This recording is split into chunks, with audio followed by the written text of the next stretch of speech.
In this short tutorial, you will learn how to stop your iPhone from showing suggested photos on the lock screen wallpaper. Many users find these suggested photos unnecessary and distracting and want to turn them off. Luckily, it's a simple process that can be done in just a few steps. To get started, open up the Settings app on your iPhone and then scroll down to the very bottom. Tap Apps. Then tap on the search bar at the top and type in Photos. Select it from the search results.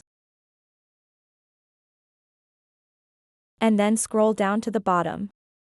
Now you'll see an option called Show Featured Content. Allow featured photos and memories to automatically appear on this device. To stop your iPhone from showing suggested photos on the lock screen wallpaper, simply toggle off this switch. So that wraps up this tutorial. If you have any questions about this whole process, please let me know in the comments section below. And if this video helped you out, please give it a big thumbs up and subscribe to this channel for more tutorial videos like this one. Thank you so much for watching and have a good day.